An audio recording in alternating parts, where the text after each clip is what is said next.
You've eaten Gotham's wealth, its spirit, but your feast is nearly over. This is not my home. It's an operating table. And I'm the surgeon. Why aren't you laughing? From this moment on, none of you are safe.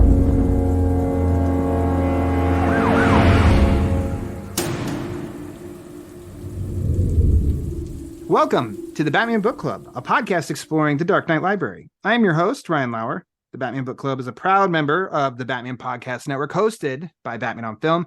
Just go to batmanonfilm.com, click on podcasts, and you'll find the Batman Podcast Network that has a whole list of other Bat-related shows that also love to dive into other nerdy subjects we all love to frolic about in our free time. Now, thank you for listening to episode number 136, Tom King's Batman Run. Joining me and returning to the show, first time since exactly 30 episodes ago. Yeah, episode 106 from last year. We talked about his book, The Batcave Companion. It's Mr. Michael Kronenberg. Michael, welcome back to the show, and thanks for coming on. Oh, thank you for having me, Ryan. I really appreciate it. It was fun. Last time was fun, so I'm more than happy to be on again. That's good to hear. It's very important to me that the guests have just as much fun as I do talking about all this bat-related goodness. And it's kind of funny too, because if you'd like to return to the show in the future, I mean, we've got to up the ante even more, because I mean, we're covering a lot of material. We did last time, like the whole Bronze Age of Batman, and this time we've got quite a task for covering too. Yeah, this is Tom's run on Batman is record setting. Let's put it that way. Record setting. Yes. I don't have any kind of lead-in talk. I just want us to get diving right into Tom King's Batman run.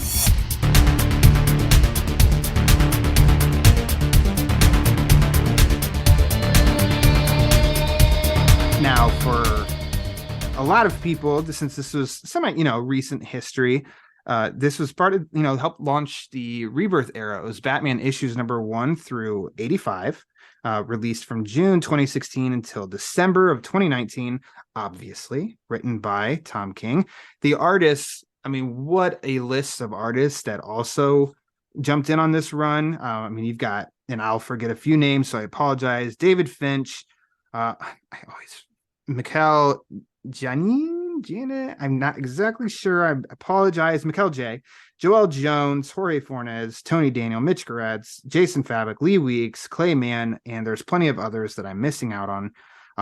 His issues obviously were released like bi-weekly, physically, digitally, later collected in trade paperbacks, released in 6 deluxe hardcovers, also available on DC Universe Infinite, and my favorite app of all time, Hoopla. Michael, what versions did you look over, read, etc., and prep for this discussion? Well, I stopped buying physical comics a long time ago because my collection going back to the 70s has just become so big that I started doing digital. But digital comic, I was not getting his the collected editions of Tom's run. I was getting the digital issues as they came out and reading them. And I was not familiar with Tom's work at Marvel. My introduction to his work was Batman. And I was, as it was going along, I was pretty blown away by it. I thought it, and I may have talked to you about this the last time we were on, that I think it's it ranks with the best of the Batman runs there are. And for me, the Batman run that really got me into comics, and the reason I wrote and worked on the Batcave Companion, was Denny O'Neil and Neil Adams' run. That's as a little kid. That's what got me into comic books, and really got me to appreciate comic book art and really start looking at comics more than just throwaway entertainment. So for me, it's the Denny O'Neil Adams run, then it goes to Steve Englehart, Marshall Rogers, and Terry Austin. Then I think it goes to Frank Miller and what he did with The Dark Knight Returns and Year One. And then I'm going to try not to forget anything. I think it probably goes to the run that Jeff Loeb had the run for Hush. That Loeb and Lee did. Mm-hmm. Grant Morrison's run on Batman, which I think is brilliant and is not discussed enough and is not recognized, I think, enough. And then after that, and this is just chronological, I would put Tom's run of Batman. It's good company. I felt, and I told Tom this because he and I became pretty good friends. And this was after I was reading the book. I didn't know him before I started reading his Batman, but I think what I loved so much about it was that he gave Batman a soul. He humanized Batman and Bruce Wayne. I think that previous writers had kind of missed the boat, and you lost Bruce Wayne. There was years there where you just kind of lost Bruce Wayne. And the idea, I think the philosophical idea is that, there is no Bruce Wayne. He's just a persona, that it's Batman. And I never quite agreed with that. That's not how Denny O'Neil approached it. That's not how Steve Englehart approached it. But I think what Tom did, Grant Morrison also, was that it's Bruce Wayne and Batman is one of his personas. And I think that when you look at specifically even the relationship between Selina Kyle and Bruce Wayne, that is kind of the running theme throughout his run, is that love story. And he kind of brought Bruce Wayne back. That's how I felt about it, Also, the issue where he's the juror on the Mr. Freeze trial. Also, it's just that emphasis on who Bruce Wayne was and that he humanized Batman. And that's the thing we love about Batman, is that he's unlike the other superheroes. He has no powers. Yes, he has all these great toys and these great gadgets, and he's a multimillionaire, billionaire, but he's still human, and that's kind of what I felt got lost, and that Tom kind of brought back. I completely agree, and I can get into some more specifics.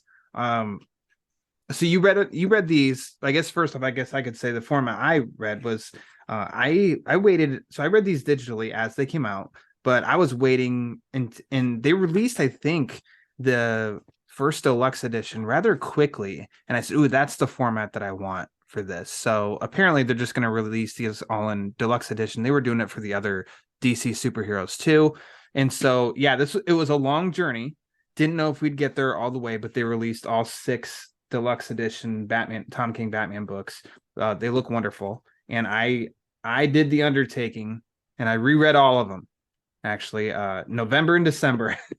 Took me about a month and a half, but by golly, I read them all. And you already answered that you read these as they came out, as did I. But when we got done talking at the last time, I'd asked if you'd like to come back on the show, and you said yeah. And as always, I asked, like, well, is there something in mind you want to talk about? And you said, like, pretty fast, Tom King's Batman run. So what is it?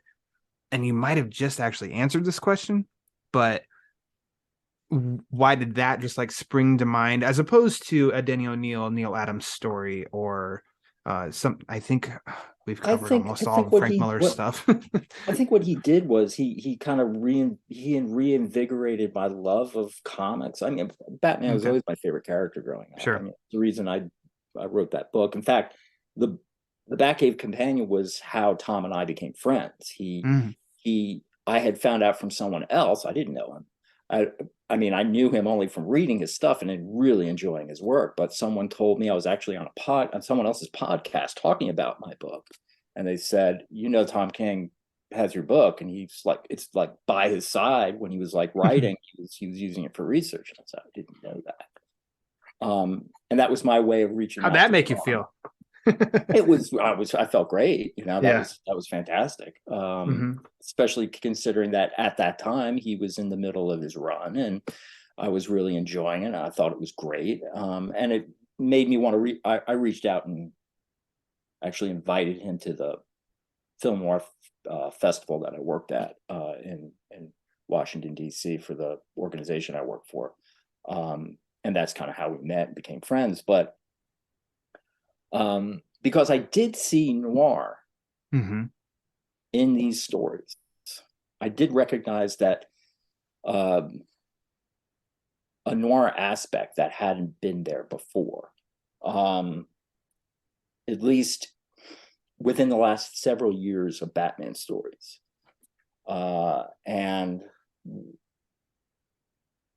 I found out that Tom was a big fan of film noir. The reason he wanted to come, he ended up coming to the festival, and it was like the thing that kind of tied us together. Our friendship was our mutual love of film noir. Mm-hmm. And I love seeing these things in his stories that I recognized from certain movies in particular too. I wanted to make sure that before we were done, that I kind of pointed out a few of them because I think they're great. That's what I was gonna ask. I don't know if you've tipped the hand before in mentioning something, or maybe it was just I know I follow you on Twitter, and you did post a picture. Maybe this is last year, 2021. Maybe it was last year, of you and Tom in like some film noir festival. You've mentioned film noir and stuff. In October, we were in DC together. Okay, this past October. We hadn't gone. It had been like 2 years. We've gone. This would be the third that we were at in October. Okay, the third time at the festival in DC because he lives in DC area. Gotcha. And I lived in the DC area for 20 years. But his current series of Gotham City Year One is just oozing noir. So exactly, and he said to me, he told me that this is the most noir comic that he's ever done, and I absolutely agree. It absolutely is. And we've talked about it in our wrap up episodes the past 3 months, and how me and Buddy P are massive fans. We love what he's doing with it. Do you have anything off the top of your head that you could name of like some of these noir moments that you think in the Batman run that he did that jump out? Because that was on my mind as I did like a reread, and I know there's a few instances, but I think, well, one in particular, and I had to call him on it, was when not the last time we were together, but a couple of years ago, was in the nightmare sequence when the question is interrogating Selena Kyle. That's straight out of the movie Laura. Oh, okay. Which is one of the great film noir movies, 1946, I believe. And if Dana Andrews and I can't think of the actor. Anyways, there's a scene from that movie. If anybody is familiar with the movie Laura, where Dana Andrews is there's a scene with Dana Andrews and actresses, of course, left me, but I can't believe how she's left me. It's ridiculous. But anyways, that is one in particular. There's some other things that are beyond noir also. I mentioned this to you before we started the actual podcast, was the series where Bruce Wayne is a juror, and Cold Days. Yes. Yeah. As soon as I read that, and I don't think I knew Tom at the time, so I didn't even talk to him about this until after. But as soon as I read it, it was like, oh, this is 12 Angry Men, and yes, Bruce exactly. Wayne is Henry Fonda. I can thank my sophomore year in high school. That's when we watched 12 Angry Men. Yeah, which is a fantastic film. It's not noir, but it's a fantastic. The Yeah. actress I was thinking of that between Question and Selena Kyle is Dana Andrews and Gene Tierney and Laura. Mhm. So if anybody is listening to this and has never seen Laura, I highly recommend it.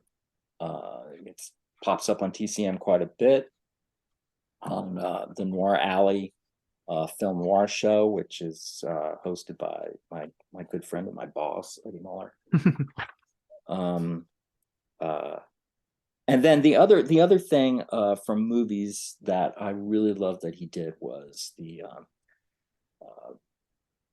Flashpoint Batman has kidnapped Bruce Wayne and he's on horseback and he's dragging a coffin through the desert.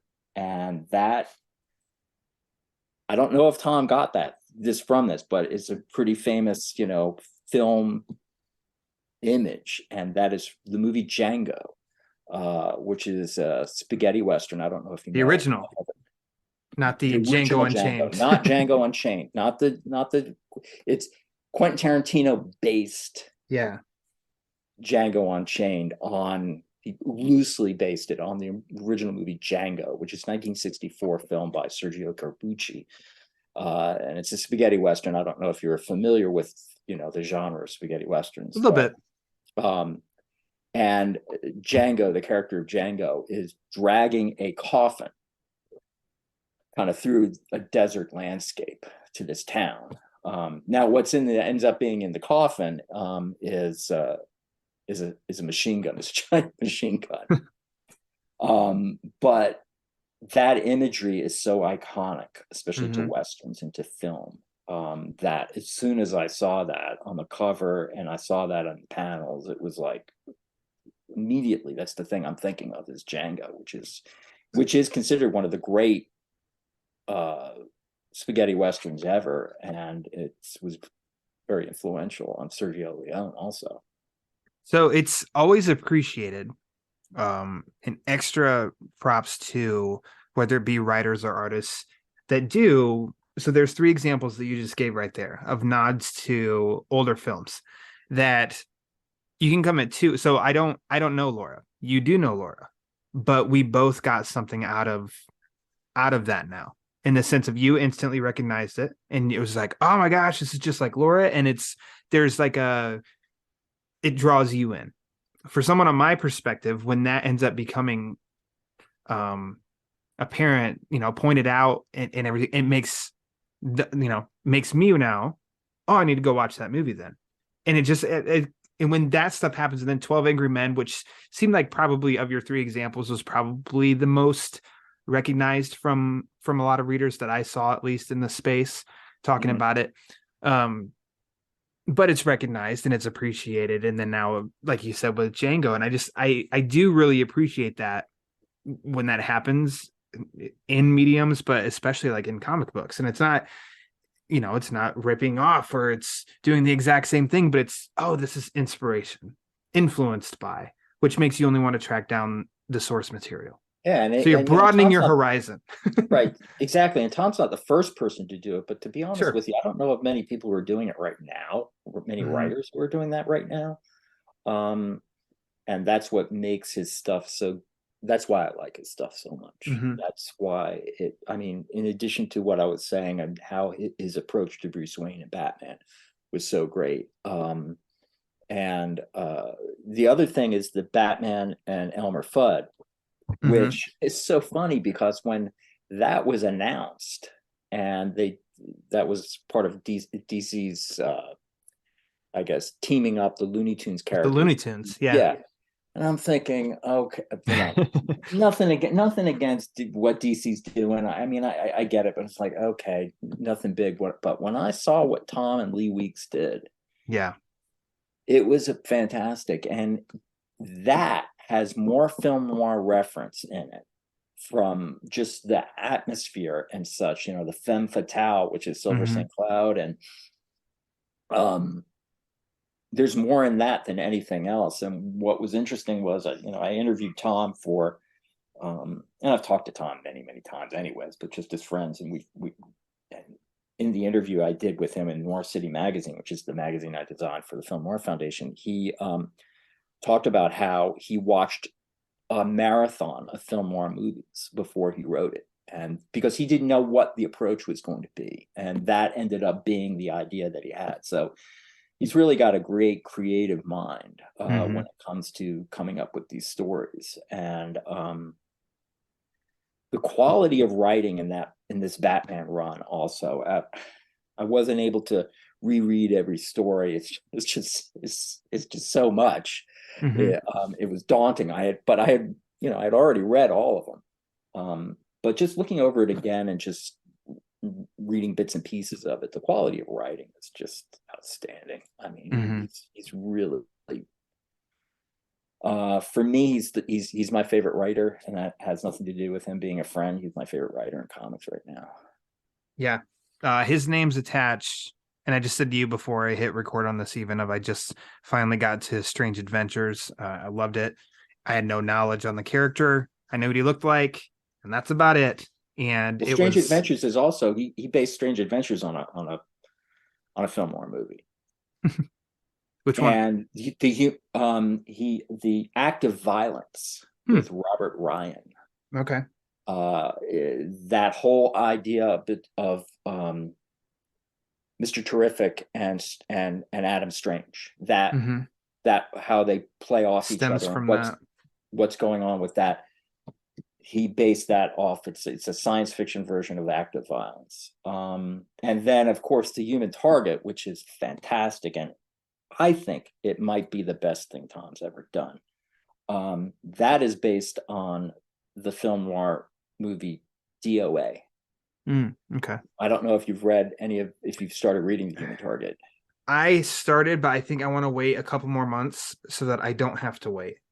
You know what I mean? Of like, once that final issue is available. That would be great. Read, because it finishes after 12 issues. I mean, it's over after 12 issues. I'm waiting long enough. I think the 9th issue just came out, and so it is like I can hang on. I can hang on for 2 more months and then just breeze through. It's fantastic. I read The Human Target. I don't want us to go off. I know this is about Batman, but the Human Target actually was. I started reading The Human Target as a kid because he was the backstory in Detective Comics in the 70s. So that's how I became familiar with The Human Target. But DOA is one of the great original film noir movies. And the story is, guy shows up to a police station and said, I've been murdered. He's been poisoned, and he's got so many days to live.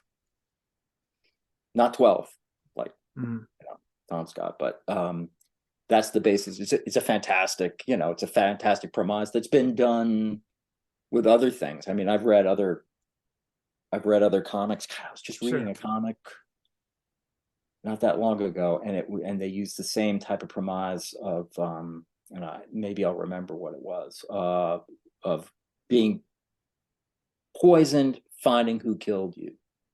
You're going to die, and finding out who your murderer is. Gotcha. The art in Human Target by Greg Smallwood is unbelievable. I've seen some of the images with that, and that's why I don't want to say hurry up issue 11, but I can't wait. Yeah, there you go. I'll hang in there. So as far as something that you really touched on early on when we started talking was definitely almost like the very humanistic approach to Batman / Bruce Wayne that Tom King did in his run. And I think that's it's very apparent, especially in once Catwoman is brought into the title, and that's kind of, to me, of almost like the hook for, I think that is going to end up, and I know that it basically ended with a book literally called Batman Catwoman, but that's, Tom King's run, it's like summarized, it's BatCat. That's a term now, BatCat. Yeah, but I think it's exactly. It became it's never been done to this extent. His Batman run, it gave an ending, which I think Scott Snyder had said before that Grant Morrison gave him advice when he first got started on Batman of he might have said give your hero a beginning and an ending, but he at least definitely said an ending. And I think that does help make something kind of not definitive, as if Batman can't go on and nobody else can take it over, but it's like there is a full story here in King's Batman. Oh, absolutely. And the thing that you come away with from even reading it the first time, but really going over it and looking at it a second time, is how well planned he had it all. Yeah. From when he started this book, he knew exactly how it was going to go. I mean, he had a plan of how this was going to start. I'm sure, there were probably detours along the way as you're writing in the creative process, but it was going to end at that point, that where BatCat, Batman, Catwoman goes. But even the way it ends with the Flashpoint Batman, and getting back to that is that was so stunning to me when I was reading it. Yes. That, and I didn't, it's so funny because I didn't catch that the Flashpoint Batman is in a couple of panels before that. And I even noticed that there was a Batman in there, but I had no idea that was, it didn't register to me. And it caught me by surprise when he did that. And when that one issue, that's that, I think that's a trilogy, a mini trilogy with the Penguin. And the Penguin is kind of beholding to Bane, but also to the Flashpoint Batman. But that ending where he's behind Bruce Wayne Batman took me by such surprise. And it was so great. I loved it so much because I hadn't felt that, honestly, since when I read Hush and it was first out.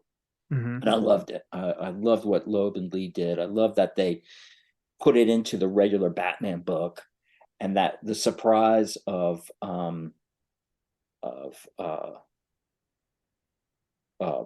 Robin being alive. Yeah. And that he is possibly Hush. They end the story that way. I'm sure you've read it. And I remember getting the issues and reading that and being shocked by that and being just like, oh my God, I can't wait for the next issue. And I felt the same way when the Flashpoint Batman pops up. I thought that was brilliant. And what I also thought was great was that Tom then took a break and the whole nightmares sequence. Oh my God. Okay. So I got frustrated as a reader at that point. I know a lot of people were, and maybe it went on a little too long, but I thought it was great how he left you hanging, because it's like, oh, God, I can't wait. But he was doing it a lot, and I liked how he did a lot of experimentation in the nightmare sequence. But I just had to say that it was stuff like that really got me excited about the run and what he was doing, and the art. I even said to him, I said, how did you manage to land all these excellent artists doing your work? Because to be honest, for me, a story is not going to be complete, and it's not going to really resonate with me unless the art is really good too. And he just had consistently great art. And even at the end where he had Jorge and like Lee Weeks working together, and it's like going on and off. You would think that maybe that wouldn't work. You'd have two artists on a book, and they have different styles, and they're working on a book, and it's supposed to be a seamless thing. But it worked beautifully, I thought. Yeah, definitely. So the point of how you'd said of it went as planned so it was exciting. It was very exciting to follow along, as I did from the first issue. I was so happy also that it was, twice a month.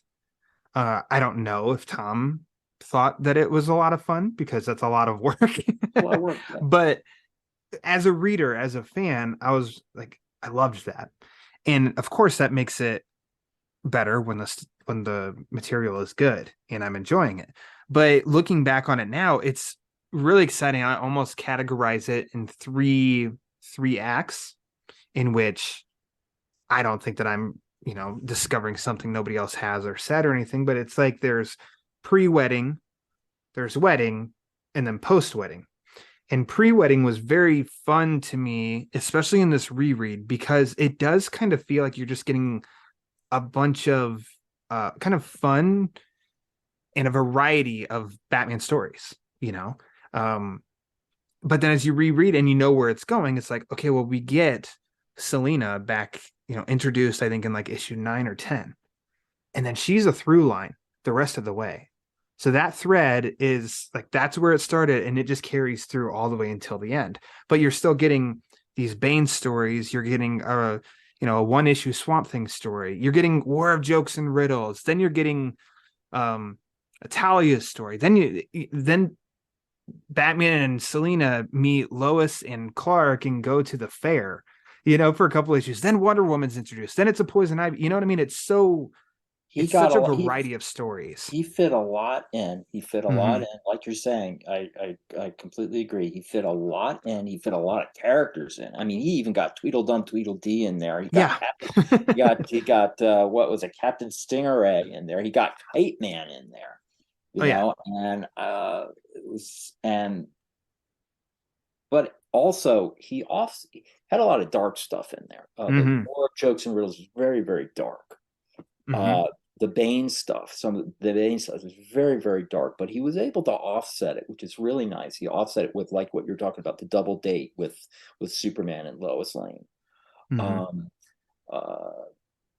Swamp Thing, which is a self-contained story, it's pretty dark. In the end, at first it isn't, and then it becomes that. But he has these lighter moments with the family and with like the introduction of Ace. Oh, what a wonderful story! I think that was in the first annual. Right. That was Good Boy, the origin story of Ace, and yeah, that's fantastic. And Tom's a dog guy. He's got dogs. He's got. His Twitter's always entertaining. Whatever it is, whatever the dog has, and he's like, this is not her, and then whatever. That's always entertaining. Welcome to Batburger. You said some light material. I love the fact that he made the Batman restaurant.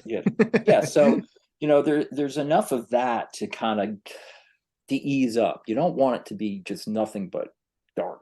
And but there is a lot of dark stuff in there. I mean, the whole thing with the Russian assassin, which is a fantastic story, and I talked to him at length about this and the poem, the Russian poem that he has. Oh my gosh. And the Russian, or not the poem, the Russian story. The story, the animal in the animals pit. that holy runs crap. Through it.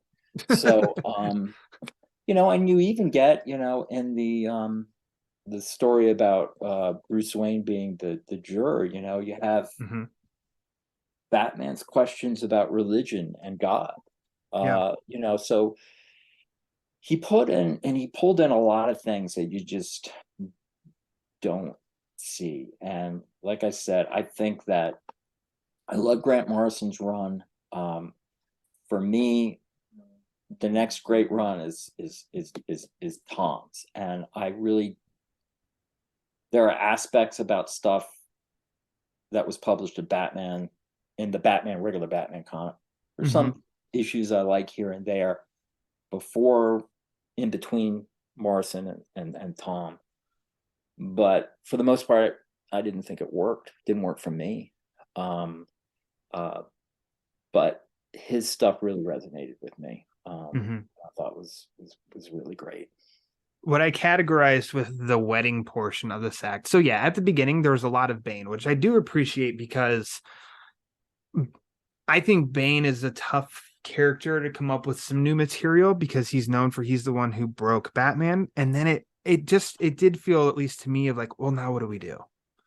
And I I love The Dark Knight Rises. I'm glad they used Bane, and Tom Hardy did a great job with Bane in that. But I do feel like there is a little bit of that stuck with Batman. Well, what do you do with Bane other than he just comes in and destroys something? You know what I mean? Like add a little bit more to him. And it almost seemed like that became a focal point for King of how important Bane was to his overall run. And I think that he made Bane powerful, scary, methodical, and like merciless. And very I just had the term and I lost it. Of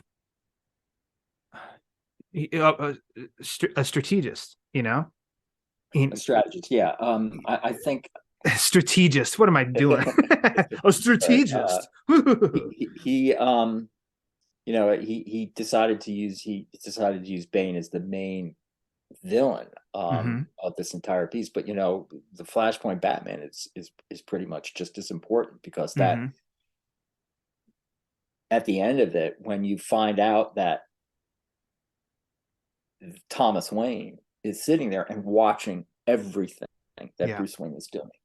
He watched everything, because there's and I forgot what issue that's in, where he's watching him do everything. I can't recall which one it is, but I think it is The Fall and the Fallen, which is so it'd be like issues 71 or 72, and then the preceding one is where he's hauling him in the casket across the desert.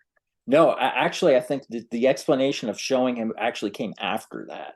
It's right towards the end when the finale, that one. Yeah, when okay, finale, gotcha. when he's finally gonna defeat him. Yeah, okay, gotcha. And you know that all along, you know, and it's things like that makes you want to go back and reread this stuff, you know, because there's a new light on it. And the other thing, you were talking about Bane, and I loved how Tom juxtaposed the Bane as a child and Bruce Wayne as a child. Yeah. You know, and how they both are orphans, and their environments were so very, very different, but they were both very, very driven children. They became very driven children in different ways. So I think that's one of the things that he brought to Bane that we hadn't really seen before. Not that he reinvented the origin of Bane, but he drew that similarity and that symbolic link between Bruce Wayne and Bane that we really hadn't noticed before. Yeah, and even made it like they didn't jam it down your throat, but they did that great of each page of like panel by panel, you know, even going through. Yeah, that's exactly what I'm talking about. It's actually they're juxtaposed on the page, so they're literally exactly.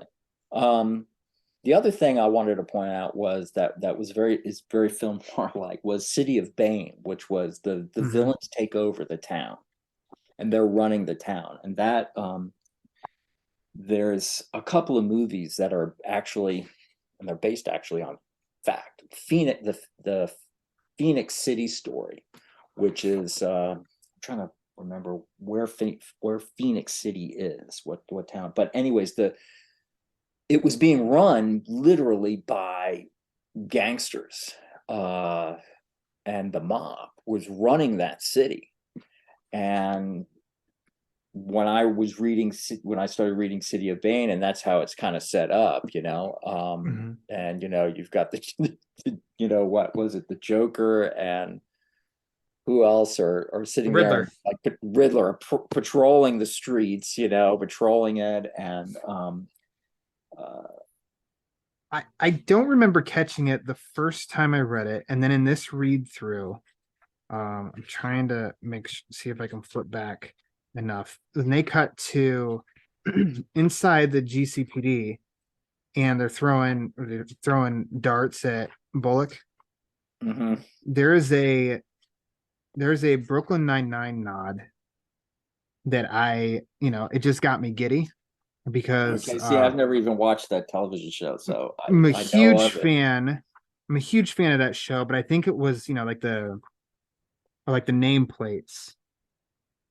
Yeah. So there's a Detective Santiago and Detective Peralta, and those are Detective Peralta is Andy Samberg in the show. But they, in the panel, Riddler and Joker are sitting there and they have written over, and so over Peralta's is Joker and over Santiago's Riddler's. But for me, I'm just like, once I saw that, I'm like, holy crap, that's Brooklyn Nine-Nine. So then I start to analyze, I'm like, I think the layout is just like Brooklyn Nine-Nine. Oh my gosh, this is brilliant. That adds. So that's where I got my like noir kicks that you've gotten out of it. That was my version.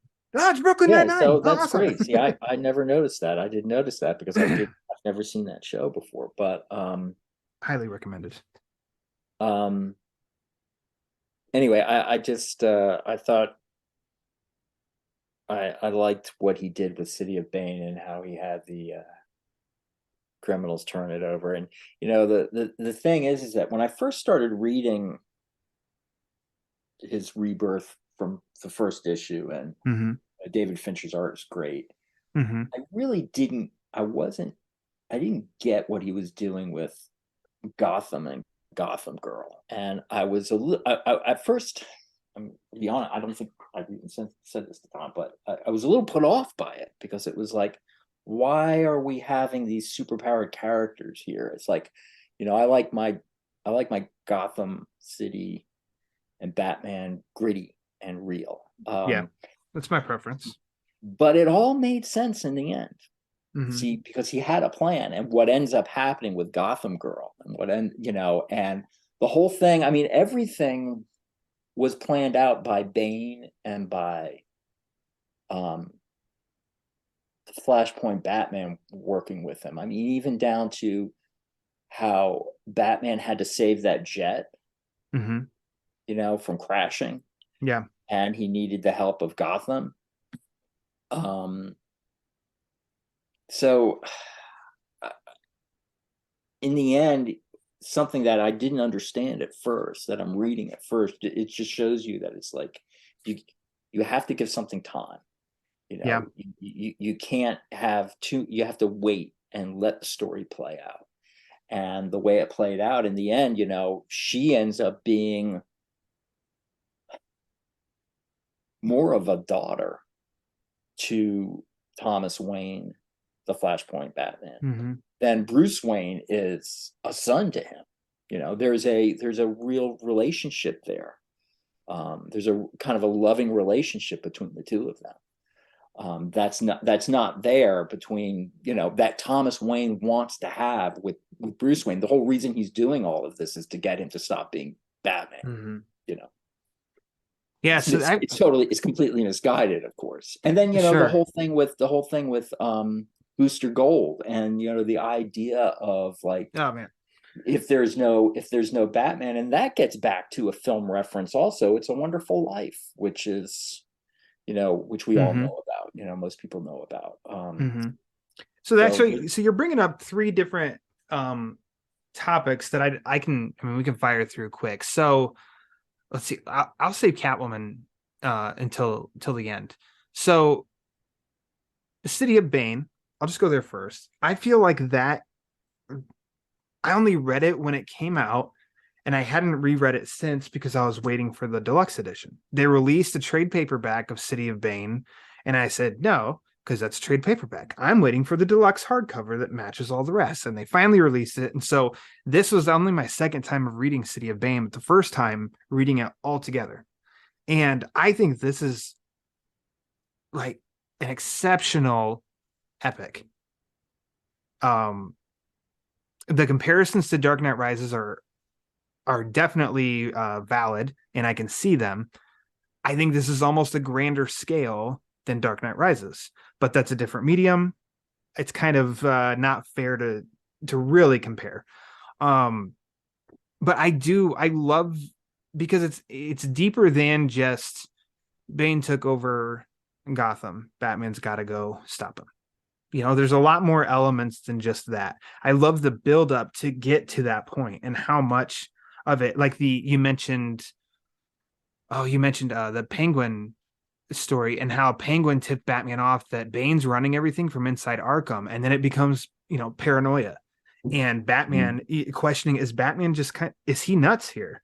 He can't be, because he's Batman. He clearly has his reason, but everybody else is being duped, and everything is there as if proving like, no, Batman, you're wrong here. To where he even punches Jim Gordon, like his biggest ally.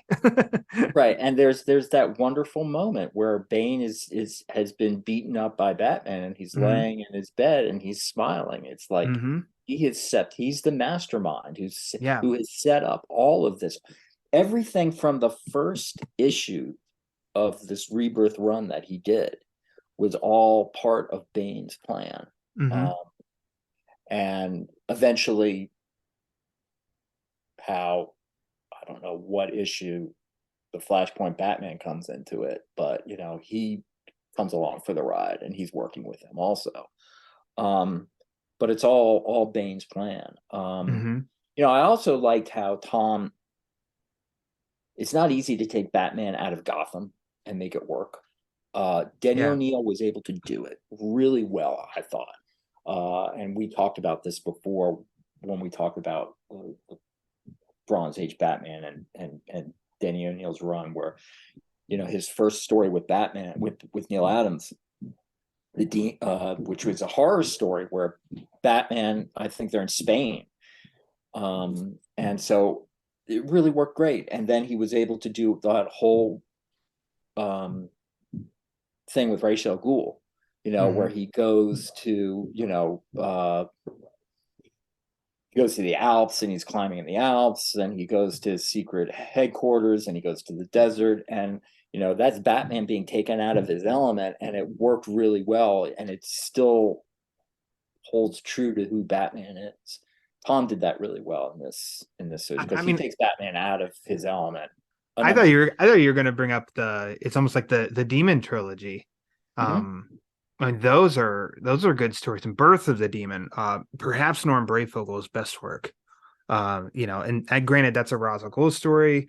But I mean, Batman is out of his element, out of Gotham, and I love that story. So though I prefer Batman in Gotham, there are moments that it works really well, and I wouldn't envy a writer who is taking him out of Gotham. It's not easy to do, and keep it true to Batman. Which is what he was able to do, what Denny O'Neil was able to do. I think Denny O'Neil wrote that Brayfogle Batman story. That's the origin of Ra's al Ghul. So there are other times where Batman is taken out of Gotham and it works. I think there are some stories in Legends of the Dark Knight that work well.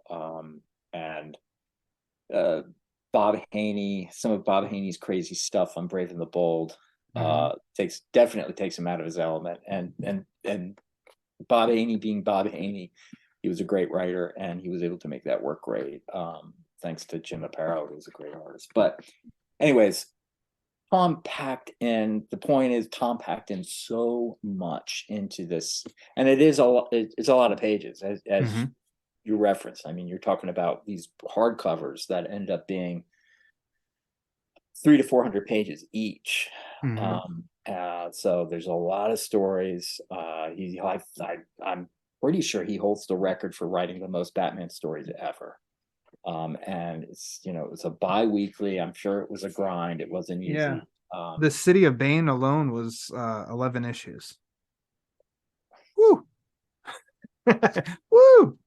But I mean, what a conclusion to that's a year's worth of comics. Normally, I mean, you're talking about 11. That would normally be 11 months of comics.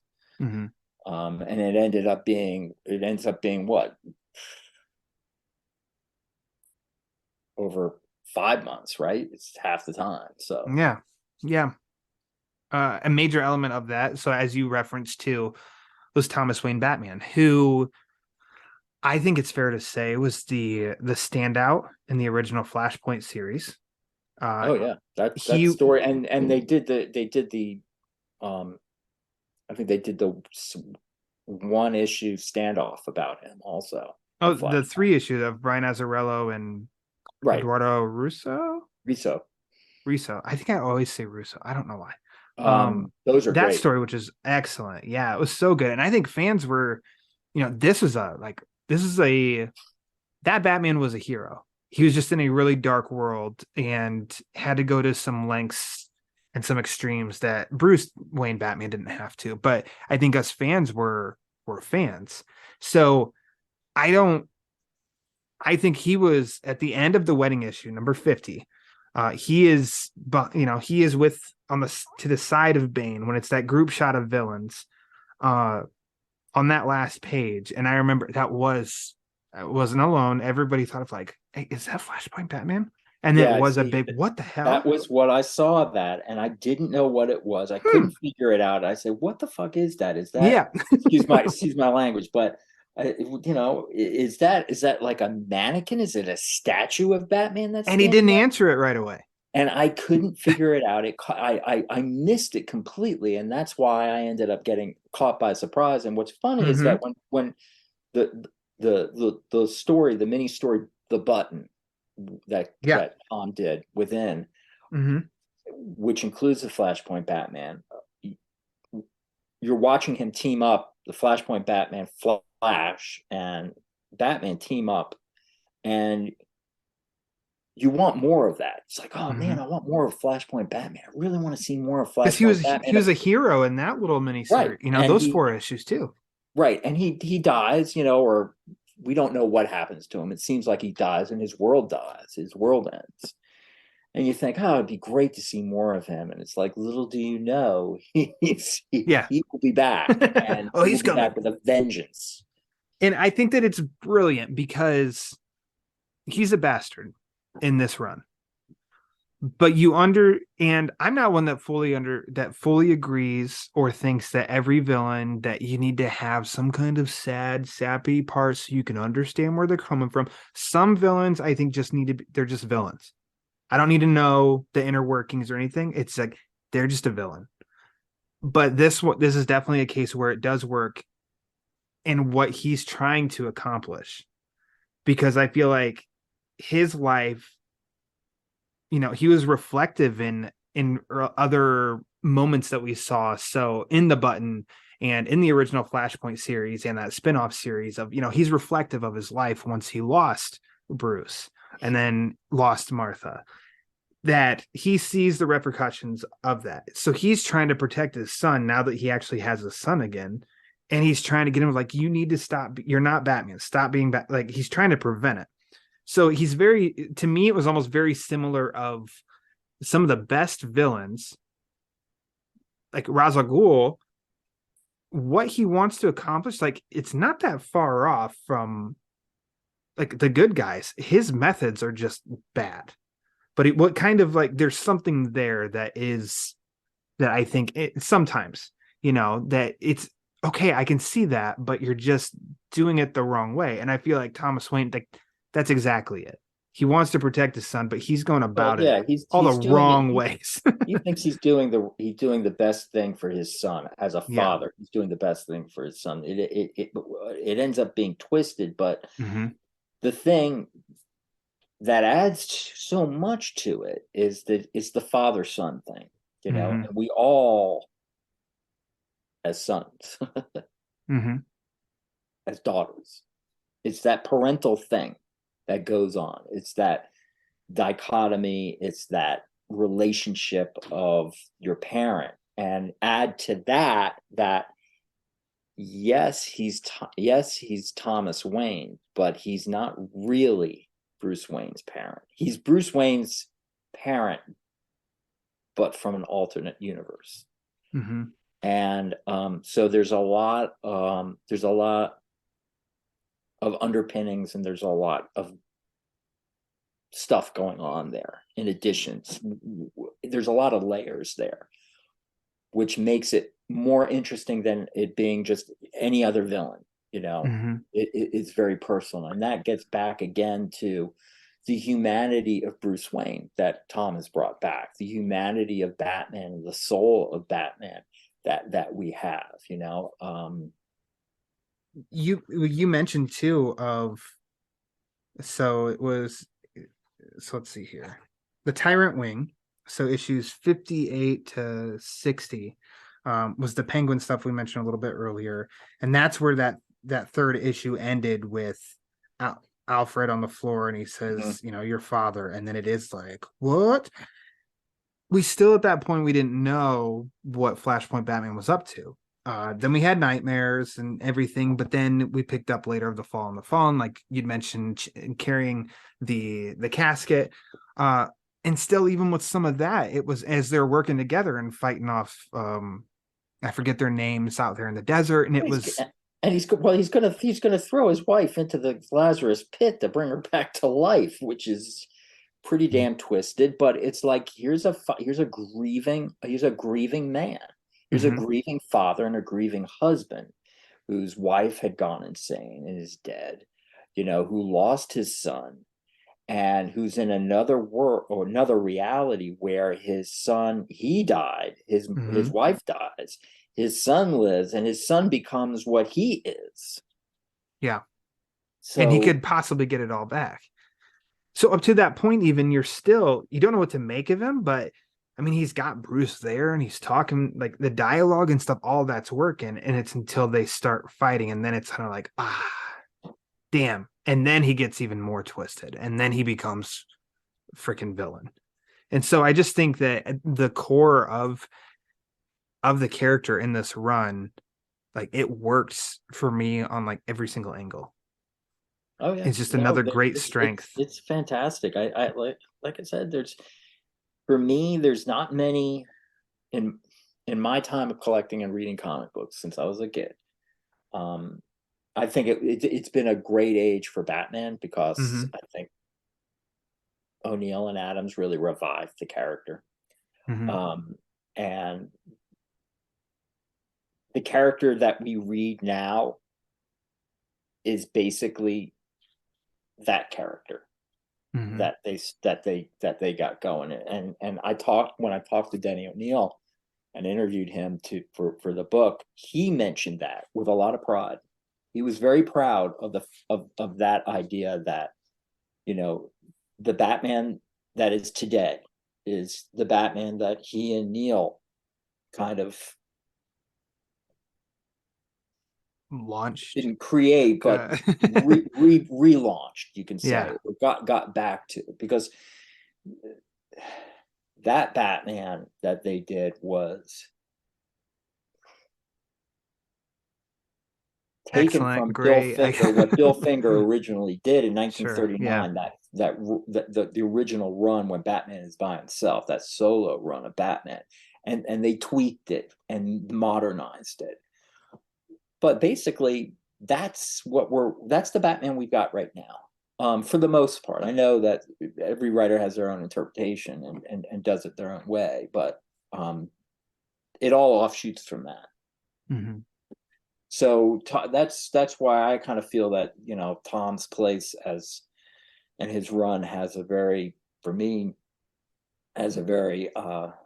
honored place among. There's not a lot of them. You know, I named Adams and O'Neill and Englehart and Rogers, and Frank Miller, Loeb and Lee, and Grant Morrison. And Grant Morrison also, I'm sure you probably had this on your podcast. You guys have talked about his run, and it's like his run went back to a lot of stuff that, you know, O'Neill and Adams did, and went back to stuff even before that. You know, I mean, they took a lot from older stuff, and it just worked really well because they got into a personal place of Bruce Wayne and Batman, and they did it really well. And Tom did the same thing. He got in that personal space of Bruce Wayne and Batman, and I mean, he knew the right buttons to push. And because he pushed buttons, like we were just talking about with bringing in the Flashpoint Batman, the way he handled Bane, you know, bringing in all of these characters also. I mean, I don't know if he didn't miss many characters, many villains. I don't think he got a little piece of almost all the villains and all of the Gotham characters in there. Gotham, the most famous Gotham City characters in his run. Mm-hmm. Yeah. So we're knocking on an hour already, but I can't wrap anything up without us talking about Catwoman. I said that second act to me of the wedding, not just the wedding issue, but for me that kind of goes a few issues before to the gift, which is the Booster Gold story. Mm-hmm. Which I didn't even think about it because I think it's so ingrained in our consciousness of stories now of, oh, what if you weren't here or something. The It's a Wonderful Life approach, that you mentioning It's a Wonderful Life becomes very, oh yeah, well of course, obviously, yeah, it's a Wonderful Life brought to you by Booster Gold. I think that story is bananas. I think it's wonderfully illustrated. It's unpredictable. It's bizarre. And it has such a great meaning to it, in the end, by what Booster Gold is wanting to do with good intentions, what the story, that those three issues, the arc, what it means, like what I think King was trying to say about it, the point he was trying to get across. I think that is a great arc. And then the two Joker issues after that, I think are some of my favorite in the whole run. And it's kind of crazy, but I think it's just because of the conversation with Joker and Catwoman on the church floor. That basically sets up Catwoman to her decision at the end of issue 50. But there's so much back and forth there on the history of those two characters. What is when they, and he got into stuff that I had not really thought about with those characters, and it all rang very, very true about their relationship. Of course, he carries that into the Batman Catwoman series that follows. Mm-hmm. And the one thing I did want to mention also was that you get to see the death of Batman, and he has cancer, mm-hmm. and you get to see Batman and Catwoman together when they're older, which is a foreshadowing for what he was going to do. Batman Catwoman was going to be part of his original run in Batman. So, it was all going to go in that direction. You got that foreshadowing of where their relationship was and what became of it. And there's no doubt that the running theme, and we talked a lot about Bane, we talked a lot about Flashpoint Batman, but the main theme that's running through this is the love between Selina Kyle and Bruce Wayne. Mm-hmm. And I think she's more of a noir character than he is. In what ways? Kind of femme fatale. Okay. Yeah, and I think we've never had. I just don't think that we've had the Batman Catwoman relationship ever like it was in this, because they were both. I felt like they were both true to form.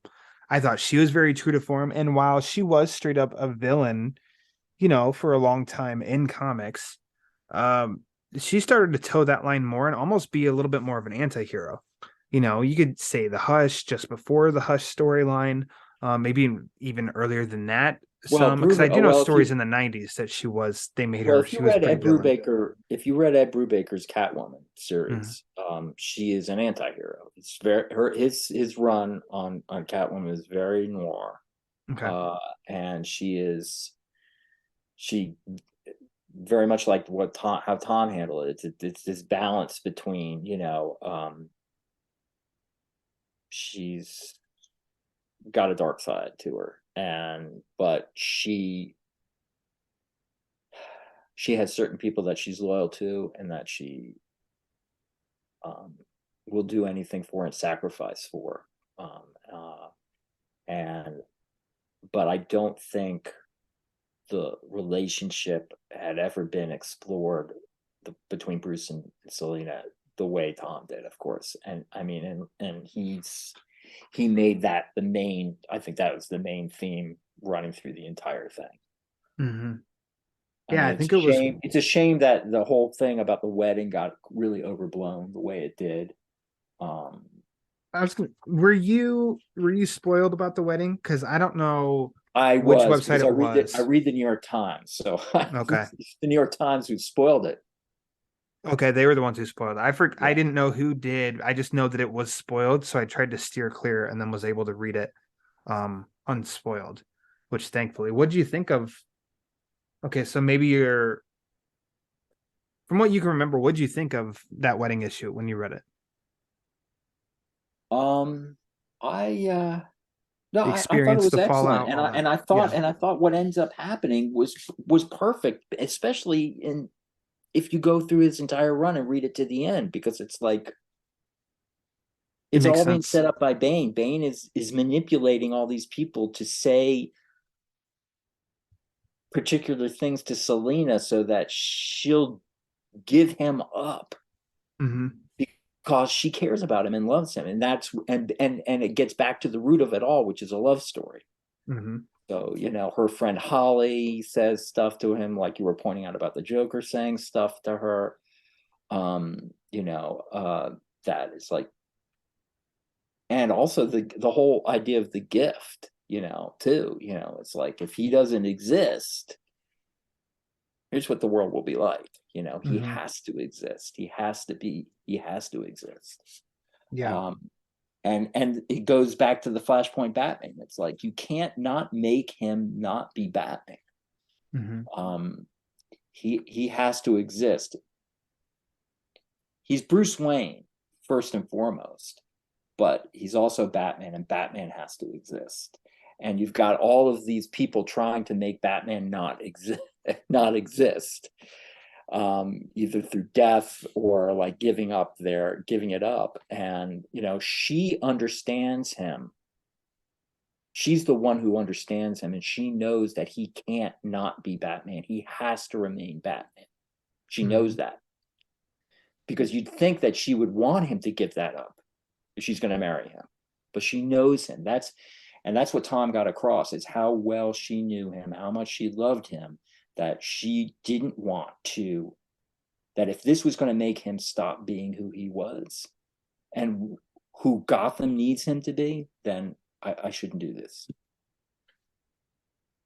Yeah, and then I mean, quite an uproar, which I know you can't take everything on the internet at face value and stuff, but there was a lot of disappointment in the issue. But yeah, like you said, there's still a lot of story left for Tom King to tell at that point. And now all of it collectively, like it works so good. And where the stories went, so as we said of Cold Days, immediately after where he 12 Angry Men, and then after that is it's the great Matt Wagner illustrated issue that's basically just a reflection on Bruce and Dick's relationship, and Dick knows that he's hurting. And then that goes into the KGB story, where like talk about a holy shit moment is when Dick gets shot by KG Beast. Mm-hmm. And Batman, he's already at such a low point, and then his what would you say, Alfred, then Selina and Dick on the same level of allies at that point or something, and then he's lost Selina and now Dick at the same time while he's at that level. Like the fallout from issue 50, it served the story. It's part of it, really and well. It goes back to part of his plan. Mm-hmm. I mean, that was part of the plan. I mean, I'm sure that he had this whole thing outlined of how he was going to do this. Mm-hmm. And that's exactly how it was going to be. And it all is like a cascading waterfall, and all of these events have an impact on one another. That's what I liked it. That's why I liked it so much, because it's Yeah. like I really appreciate great writing, and Mhm. this was great writing. Okay, you know, like I said, I'm sure he had this all planned out. He had it all outlined, and there are detours and bumps in the road as you're writing, things that come up that maybe change a little bit. Yeah. But in the end, you can understand when the story ends, you can understand all of the things that go on before it. Mhm. And Yeah. that is what makes a great narrative in my mind. Yep. Couple questions as we can start to. A shout out for me is issue number 70. The issue as a whole, that's the following nightmares, and it's basically Batman breaking out of Arkham Asylum. I just think that whole issue is full of so many badass moments. Yeah, Badass yeah. Batman moments, just kicking all villains' asses and stuff. Um, do And you? that's the other thing to bring up is that, I know I talk about writing and great writing Mhm. and things like that, but Tom has plenty of kick-ass moments in these stories. Yeah, There's illustrated. plenty, Oh my gosh. there's plenty of this kind of stuff. There's all great stories have to have a payoff. You Mhm. have to have a payoff, and he gives you plenty of payoffs. And in my mind, the reveal about the Flashpoint Batman is this great payoff, and City of Bane is this great payoff in the end, and what happens and how it all culminates. So, you can have a great story, and if it doesn't have a payoff in the end, it's going to just fall flat. So, Yep. it has a great payoff. I agree. Can you possibly? I guess it can be more than one if you can't do it. But do you have like a favorite arc out of all of these? Boy, It's hard. yeah, 85 issues. yeah, it's very hard. I kind of had a feeling you'd ask me this, and it was going to be really tough because, the Fall and the Fallen, really got me. Yeah. I didn't see that coming, so it took me by surprise. Um, so, but I do have to say that when I read the Mr. Freeze storyline, which was Cold Days, right? Yeah. I think when I read that one, and Lee Weeks' art is fantastic. Lee Weeks is just such a underappreciated artist. He is absolutely amazing. And not to take away from any of the artists who were on this run, Jorge and Mike and Michael and Tony Daniel and Mitch did some really great issues, but that arc really, when I read that, I really loved that. And I don't know if it's my complete favorite, but it was the one that I read that I came away from saying, you know what, this is a really, really great run of Batman. This holds up with the best that's ever been. So I came to that realization when I was reading that particular story arc. And that came, like you said, that came right after the wedding issue. For me, and I think this surprises a lot of people, there's something about the rules of engagement that really works for me, where Batman and Selina head out to go see Talia. I just, because it's Batman out of his own, it's out of Gotham. Like, how can that be a favorite of mine? But there's something in, I think this is like a first glimpse that I had of Joel Jones's art, and I really, really liked it. But I like the reasoning why they go there together, how they work in unison as a team.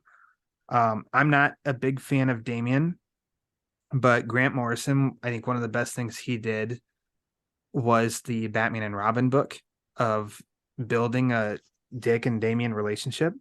I think he did that perfectly. King did it really good here of while Damian's waiting outside of the city and Dick finds him and sits and talks to him. It's like nobody can reach Damian except for Dick somehow. When done correctly. I think Tom did that really good. And then of course, like you've been talking payoffs. What's the payoff? Talia versus Catwoman. And Talia comes from the Al Ghul family, is not easily impressed. And I think by the end, she's impressed with Catwoman. So I just think that it's only 3 issues, but there's just something about that story. I've read it a lot. And when I've done like doing this reread, of course, it's like, oh, good, this is next. And as I'm ending War of Jokes and Riddles, I'm like, Rules of Engagement's next. It's just something about that story is a highlight for me. Yeah, no, it's excellent. And that whole sword fight, that extended fight between Selena and Talia is excellent, between the X's. Mm-hmm. Yeah. And, or not the X's, but the X and the current the fiance in the X. But the one other one that I would point out that we didn't really talk too much about was the KG Beast, where he tracks him down. I thought that was great with the Russian story that's running through it. So disturbing. A brilliant piece of writing.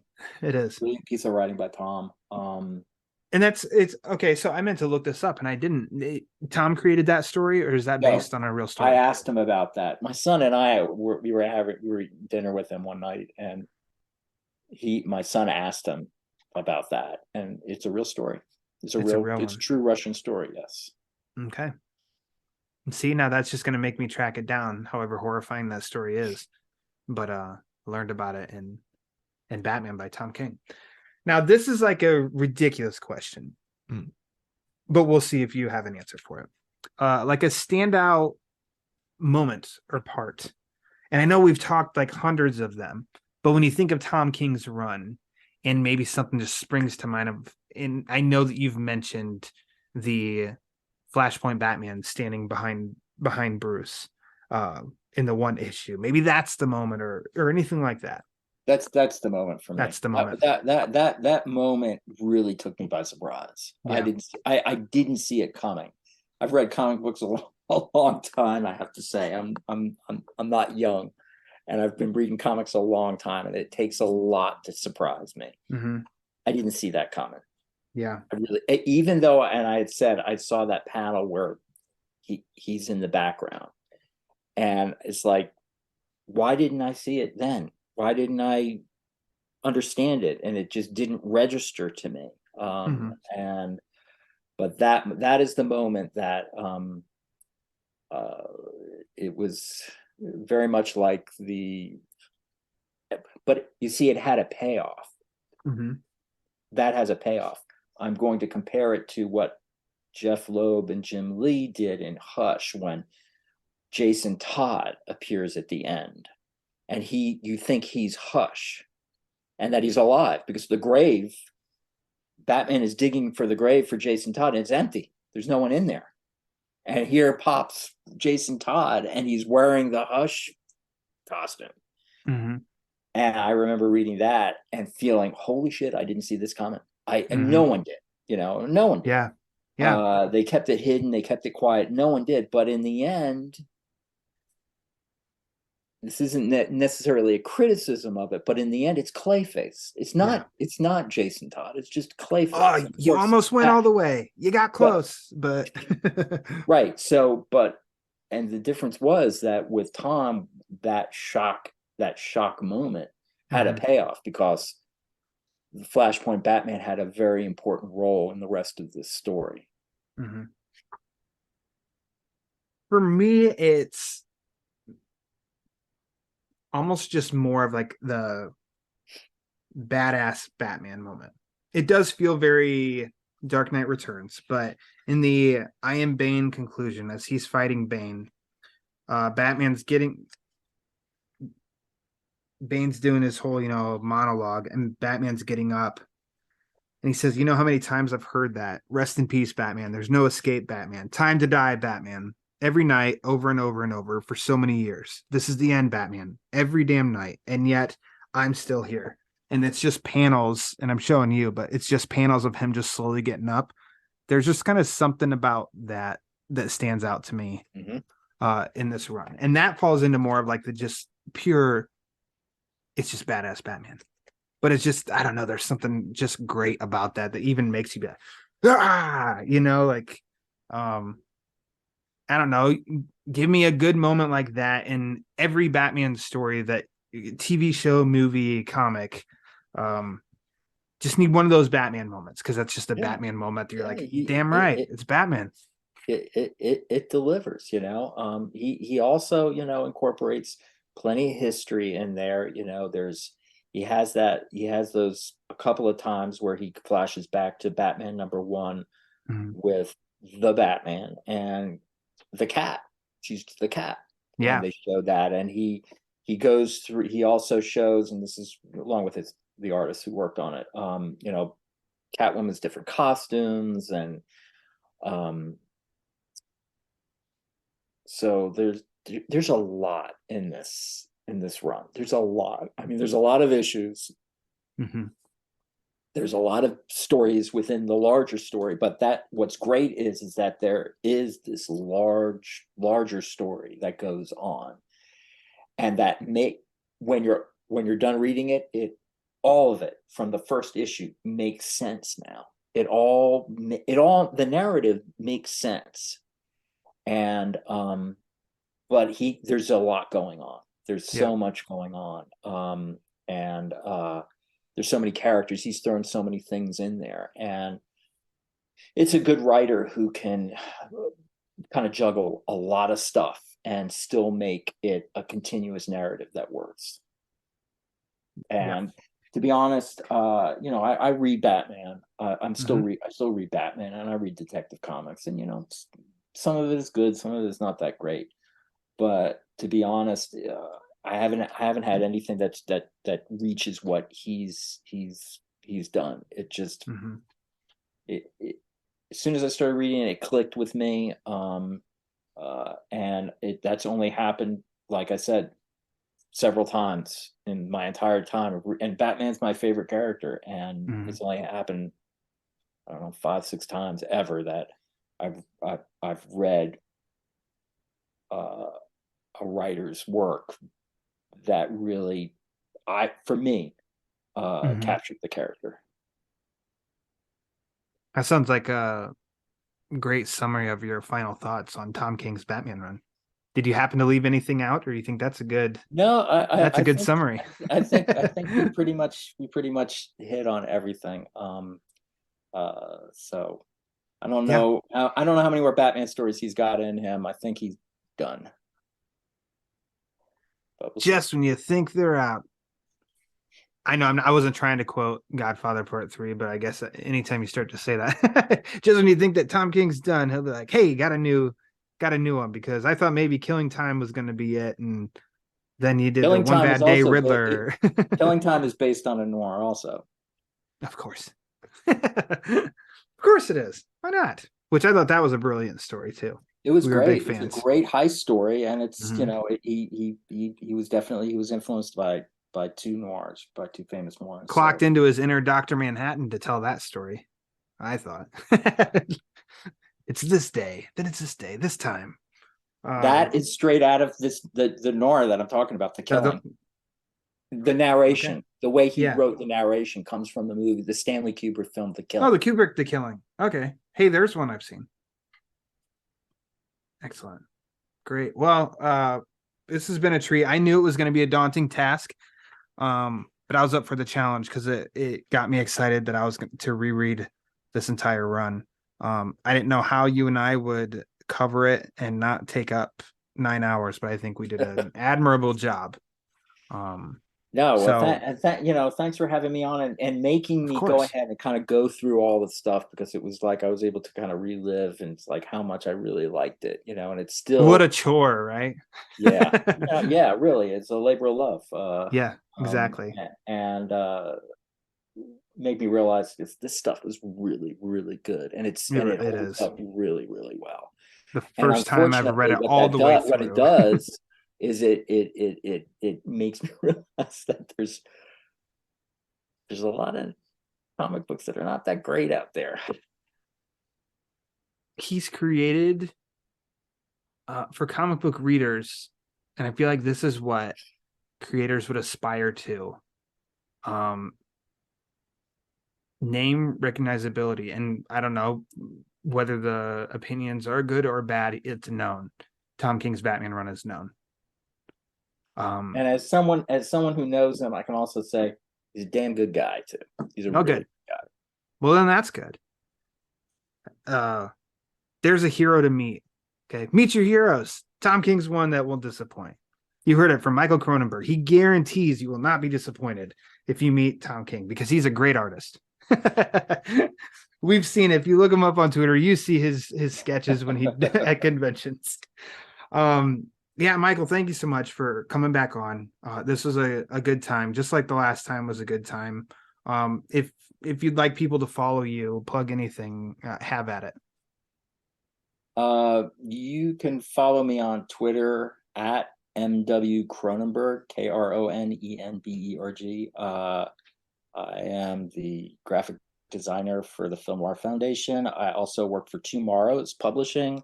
I do some writing for them. I design covers for Back Issue magazine, and design books for them and book covers for them. I have a semi-regular podcast with my son called the Kronenberg Chronicles, which Tom has been on.